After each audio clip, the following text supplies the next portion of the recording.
In this video, we will explore an integer linear program for the graph burning problem. But first, let's see what the graph burning problem is. The graph burning problem takes a graph as input and seeks to find a burning sequence of minimum length. A burning sequence is a list of vertices that burn all vertices of the graph after a simple propagation process. Let's apply this process to this list of vertices. At the beginning, all vertices are unburned. Vertex 1 is the first that gets burned, then vertex 3 gets burned, and the neighbors of previously burned vertices get burned too. This process is repeated for each vertex in the sequence.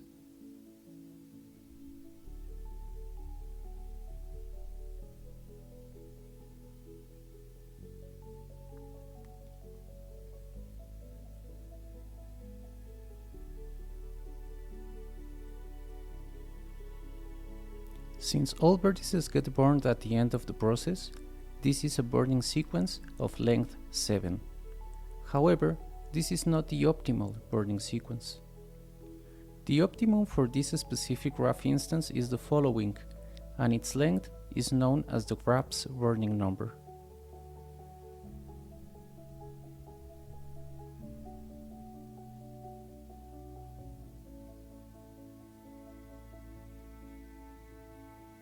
To model this problem as an integer linear program, we need to codify a burning sequence using two matrices.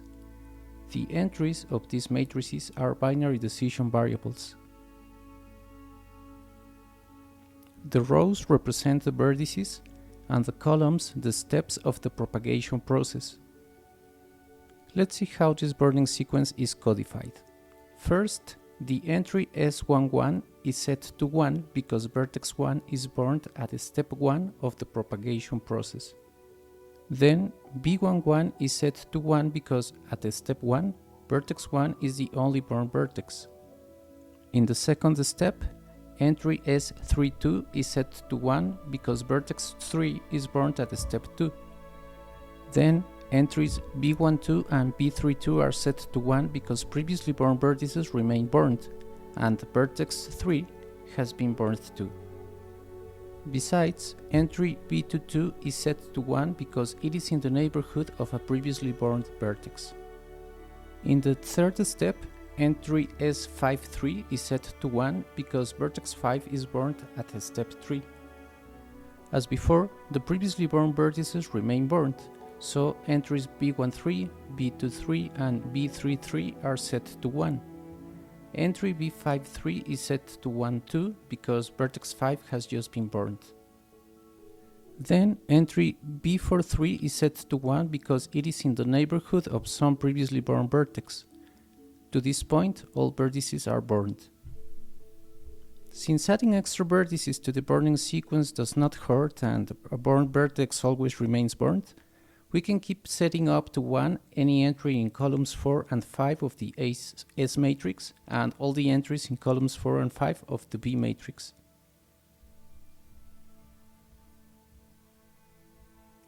To recover the burning sequence from these matrices, we must identify the smallest index j at which all vertices are burned. Then we check which rows from columns 1 to 3 are set to 1, and we construct the burning sequence from them. We have implicitly defined a set of constraints for how this codification works. Now, let's explicitly state them. For that, we need some extra decision variables xj. Notice that if some vertex is unburned at step j or equivalently set to 0, xj must be equal to 1. Therefore, x1 and x2 are set to 1. In contrast, variables x3, x4 and x5 can take any value. However, by adding the following objective function, x3, x4 and x5 are forced to have a value of 0 because we want to have as few ones as possible in vector x.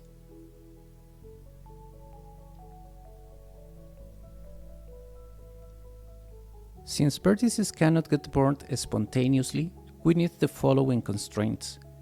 They guarantee that a vertex doesn't get burned if none of its adjacent vertices are burned. However, there is an exception to this rule. If the vertex is in the burning sequence, it can be burned even if none of its neighbors are.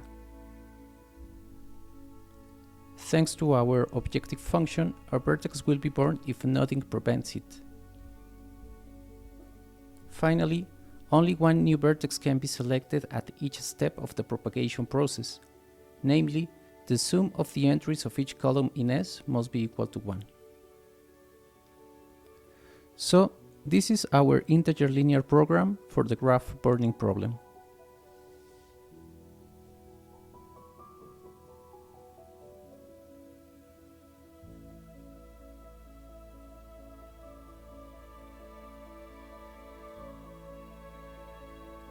This program has two n² plus n binary decision variables and two n² plus n constraints. Actually, we can improve this program if we know an upper bound u on the graph's burning number. This way, the program has two un plus n binary decision variables and two un plus n constraints.